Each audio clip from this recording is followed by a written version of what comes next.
যে কোনো জায়গায় আমি যখন লিফটে উঠি তখন আমি নিজেই অনেক ভয়ে থাকি যে কখন যেন কারেন্টটা চলে যায়। সেই ভয় নিয়ে কিন্তু লিফটে আমাকে দাঁড়িয়ে থাকতে হয়। আসলে আমি লিফটে ওঠাটা ইদানিং একটু ভয় পাচ্ছি কেন যেন। আগে এরকম ভয় ছিল না আমার। এই ভয়টা কয়েকদিন যাবৎ আমার হয়েছে। তো যাই হোক, আসসালামু আলাইকুম সবাইকে। Welcome to MS Bangladeshi blog. কোথায় আছেন, কেমন আছেন? আশা করছি আল্লাহর রহমতে সবাই ভালো আছেন। আসলে অনেক দিন পর আজকে একটি ব্লগ আপনাদের সাথে শেয়ার করছি। এখন সময় হলো ভোরবেলা ৬টা ৪০-এর মতো বাজে। তো আমি ঘুম থেকে উঠেছি ৬টার দিকে। ৬টার দিকে উঠেই কিন্তু শালীনের জন্য নাস্তা কি তৈরি করব সেটাই ভাবছিলাম। আসলে সকালবেলা ঘুম থেকে উঠে ফজরের নামাজ পড়ে তারপর আমি একটু শুয়েছিলাম সোফায়। তারপরে কিন্তু এখন নাস্তা বানানোর জন্য চলে এসেছি। তো রেডিমেড পরোটা যেহেতু ফ্রিজে আছে তো ভাবলাম এটা দিয়ে শালীনের জন্য নাস্তা তৈরি করে দেই। আর শালীন যেহেতু স্কুলে যাবে সেজন্য ওর জন্য আমি টিফিনটা তৈরি করব।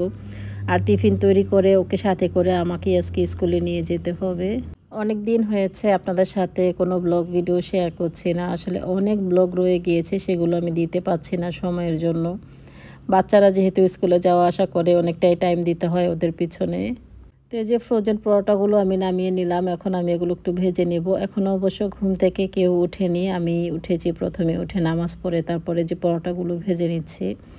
আরেকটা ফ্রাই প্যানে আমি কিছু নাগেটস ভেজে নিচ্ছি। চেয়েছিলাম ওভেনে দিব, আসলে আমাদের কিচেনে এখন আর ওভেনটা নেই। সেটা লিভিং রুমে সালমান নিয়ে গিয়েছে। তো আমার কাছে ভালো লাগে না যে এখানে কাছে হলে হয়তো একটু ইজিভাবে তৈরি করতে পারতাম। তো সেজন্য আমার লিভিং রুমে যেতে একদমই ইচ্ছে করছে না, তাই আমি তেলের মধ্যে একটু ভেজে নিলাম।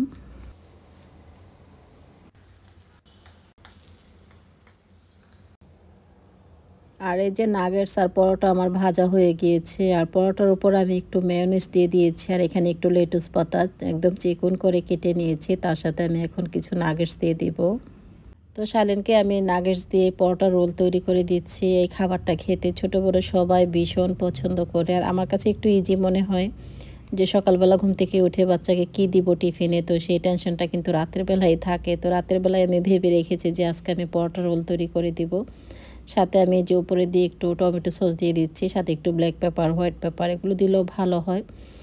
তো যেহেতু বাচ্চা মানুষ এত মশলাপাতি এগুলো খেতে লাইক করে না, সেজন্য ওকে কিছুই দিইনি। এভাবে শুধু সস আর মেয়োনিজ দিয়ে কিন্তু তৈরি করে দিয়েছি। তো এই টিফিনটা আমি স্কুলের জন্য দিয়ে দিব। আর বাকি আরেকটা পরোটা তৈরি করে দিব, সে খেয়ে তারপর স্কুলে চলে যাবে। তো অলরেডি শালীনের ব্যাগ রেডি করা হয়ে গিয়েছে। এখানে আমি টিফিনটা দিয়ে দিব। আর এই যে ওয়াটার বোতল নিয়ে নিচ্ছে এখানে। আর আমার কাছে মনে হচ্ছে অনেক দিন পর একটা ব্লগ আপনাদের সাথে শেয়ার করছি যে শালিনী স্কুলে যাচ্ছে। তো এখন তার মীরা স্কুলে যায় না, মীরা তো টিউশনিতে ক্লাস করে। যেহেতু সামনেতে মীরা পরীক্ষা দিবে সেজন্য কিন্তু তাকে টিউশনি করার জন্য দিয়ে দিয়েছি। টিউশনিতে নিয়ে যেতে হয়, আবার নিয়ে আসতে হয়। তো সব কিছু মিলিয়ে কিন্তু একটু কষ্ট করতে হচ্ছে বাচ্চাদের পিছনে। আর ব্লগ তৈরি করাটা আমার এখন আগের মতো অত টাইম পাচ্ছি না, আর ভালোও লাগছে না। আসলে আগে কাজকর্মের মধ্যে অনেক ধৈর্য ছিল, এখন কাজকর্মের মধ্যে অতটা ধৈর্য নেই। আমার কাছে মনে হয় যে আমি লেজি হয়ে গিয়েছি। আগে প্রচুর কাজ করতাম আর সবাই আমাকে জিজ্ঞেস করতো যে এত কাজ কীভাবে করো, আমরা অল্পতেই হাঁপিয়ে যাই, আমরা কাজ করতে পারি না, এগুলো আমাকে অনেকেই বলতো। তো এখন মাঝে মাঝে ভাবি কেন আমি এত লেজি হয়ে গিয়েছি। আমি তো আগে এত লেজি ছিলাম নাকি, আমার নজর লেগে গেল নাকি আমার, সেই জন্য আমার কাছেও ভালো লাগে না কেন যেন আগের মতো এত কাজকর্ম করতে। তারপরও সংসারের কাজ তো করে নিতে হবে, শরীর ভালো থাকুক আর খারাপ থাকুক। তো শালীনকে নিয়ে বাসায় চলে এসেছি। এসে ওকে শাওয়ার করিয়ে রেখে তারপর মীরাকে নিয়ে আবার টিউশনিতে গিয়েছিলাম। সেখানে কাজ শেষ করে পরে চলে এসেছি বাসায়, এসে মাগরিবের নামাজ পড়ে এখন আবার শালীনকে নিয়ে বসেছি হোমওয়ার্ক করাবো। বাট এখন এতটাই গরম লাগছে যে গরম সহ্য করার মতো নয়। উপরে ফ্যান চলছে, এসি চলছে, তারপর আমার কোথাও বসতে ভালো লাগছে না। তো শালীনকে বললাম চলো আমরা টাইলসে বসে বসে তোমাকে আজকে হোমওয়ার্ক করাবো। তো শালীন আর আমি টাইলসে বসে পড়লাম নিচের ফ্লোরে। আর আমি শুয়ে শুয়ে তাকে হোমওয়ার্ক করানোর চেষ্টা করছি। আমার কাছে অনেকটাই টায়ার্ড লাগছিল। সকালবেলা ঘুম থেকে উঠে শালীনকে নিয়ে স্কুলে গিয়েছি, আবার যেয়ে ওকে নিয়ে এসেছি, আবার মীরাকে নিয়ে গিয়েছি, আবার এসেছি, আবার বাসার কাজকর্ম তো আছেই, রান্না বাড়া সব কিছু মিলিয়ে।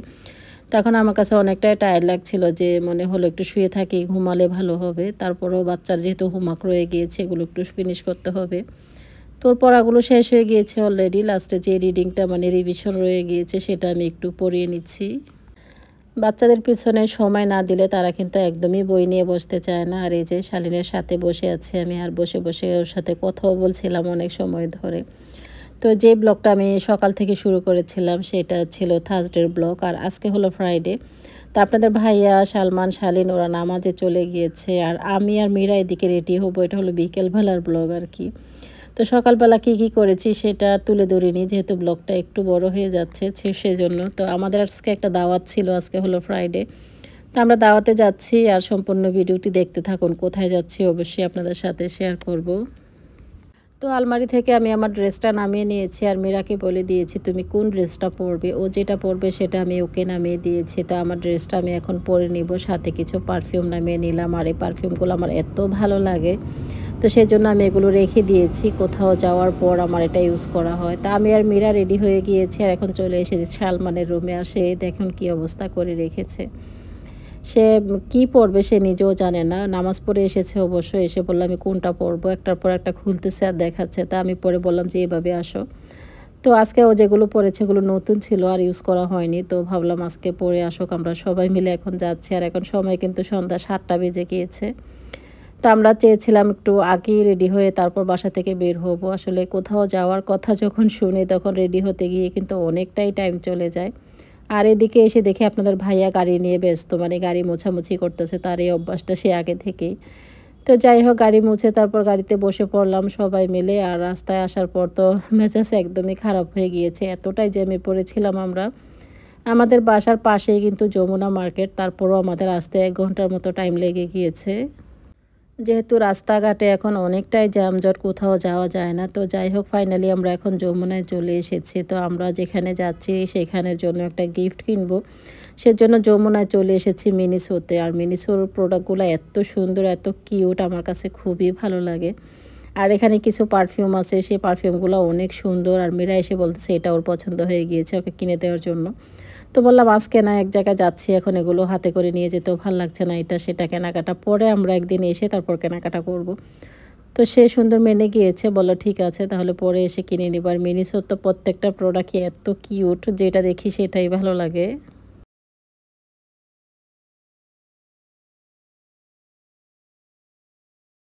ফাইনালি আমাদের গিফট কেনা শেষ। এই যে আমরা এখন রওনা দিয়ে ফেলবো। এখন 7:30টার মতো বেজে গিয়েছে। আর একটু ঘোরার ইচ্ছে ছিল, তারপরও সময় ছিল না হাতে।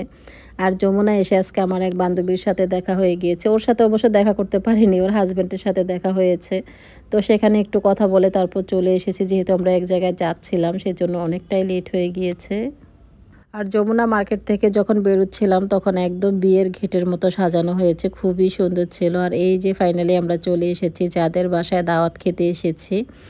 তো সে ছিল আমার ননদ, মানে চাচা শ্বশুরের ঘরের ননদ আর কি। তো সে কিন্তু আমাদের বাসার পাশেই থাকে কুড়িলে। আর অনেকবার এসেছি তাদের বাসায়, আজকে নতুন এসেছি তাও না, তবে আপনাদের সাথে হয়তো শেয়ার করা হয়নি, এই প্রথমবার শেয়ার করছি। তো আমরা এসে অনেক গল্প করছিলাম, গল্প করে খাওয়া দাওয়া করে নিয়েছি। আর এই যে বার্থডে গার্ল এখানে, আর ওরই কিন্তু আজকে জন্মদিন ছিল। তো ওর জন্মদিনের কেক কাটবে এখন। আমরা এখন এই যে অনেক ছবি তুলে নিলাম, অনেক ফান করলাম, খুবই মজা হয়েছে সবাই যখন একসাথ হয়েছি। তো পরে আমরা কেক খেয়ে নিলাম, আর বাচ্চাদেরকে কেক দিচ্ছিলাম, ওরা বললো ওরা খাবে না। তো আমরা সবাই মিলে এখন কেক খেয়ে নিচ্ছি। আর এই কেকগুলো ছিল হোমমেড কেক, অনেক ইয়াম্মি ছিল কেকগুলো, খেতে ভালোই লেগেছে। তো অনেক সময় ধরে আমরা এখানে ছিলাম, আর আসার পর সবার সাথে গল্প করছিলাম, কথা বলছিলাম, কখন যে টাইম পাস হয়ে গিয়েছে সেটা বুঝতেও পারিনি। আর এখন আমরা চলে যাব বাসায় যাওয়ার জন্য রেডি হচ্ছি। তো আমার ননদ বলছে যে না এখন যেতে হবে না, আর একটু পরে যাও, এখন তো আমরা আর একটু ফান করব, সবাই ডান্স করবে সেটা একটু দেখে যাও। আর এই পরে আমি লিভিং রুমে এসে দেখি যে এখানে ডান্স করতেছে, আর এই মেয়েটা খুব সুন্দরভাবে কিন্তু ডান্স করতেছে। আমি টিভিতে দেখতেছি, আবার ওরটাও দেখতেছিলাম আর কি।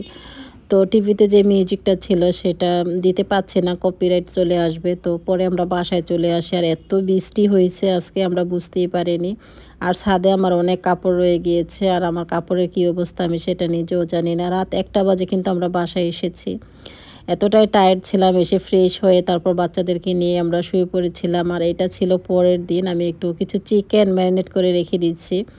তো মীরা চাচ্ছে কি দিয়ে ভাত খাবে, তার তো চিকেন ছাড়া একদমই চলবে না, মানে মাংস জাতীয় খাবার হতেই হবে, তা না হলে সে খাবার খেতে চায় না। তো কি আর করা, আমি এখানে কিছু মশলা মাখিয়ে রেখেছিলাম, তান্দুরি মশলা মাখিয়ে রেখে দিয়েছে। আর চিকেনটা খুব ভালোভাবে কিন্তু ম্যারিনেট করা হয়ে গিয়েছে।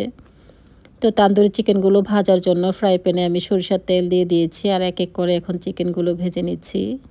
আর এই তান্দুরি চিকেনের মধ্যে সব ধরনের মশলা আমি সবসময় যেভাবে দিয়ে থাকি, আর এই রেসিপিটা আমি আর অনেকবার শেয়ার করেছি আপনাদের সাথে, সেজন্য ডিটেলসে আর দেখাইনি।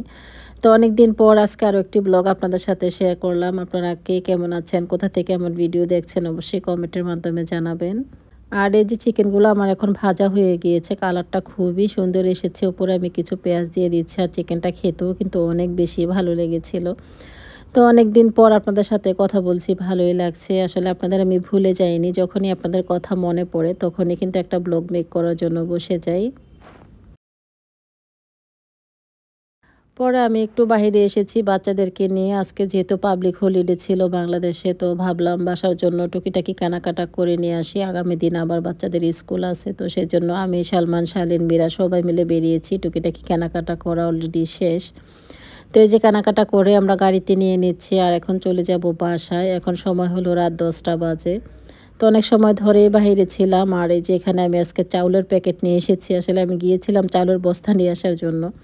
তো ভাবলাম আমাদের বাসায় তো ভাত অত বেশি প্রয়োজন হয় না, তো আমি অল্প করে চাল নিয়ে এসেছি এখানে 10 কেজির মতো। খেয়ে দেখি চালটা কেমন হবে। তো যাই হোক, আজকের ব্লগটি এ পর্যন্তই। ভিডিওটি দেখার জন্য ধন্যবাদ সবাইকে। আর চালের প্যাকেটটা এখন আমি খুলে সুন্দরভাবে গুছিয়ে রেখে দিব। চালটা দেখে খুবই ভালো মনে হচ্ছে। আর আগেও আমরা এই চালটা খেয়েছি, বাট এটা তো সিদ্ধ চাল, সেজন্য এটা রান্না করতে অত বেশি সময় লাগে না, অনেক অল্প সময়ে কিন্তু এটা রান্না করা যায়। তো যাই হোক, আজকের ব্লগটি এখানেই শেষ করছি। ভিডিওটি দেখার জন্য ধন্যবাদ সবাইকে। আল্লাহ হাফেজ।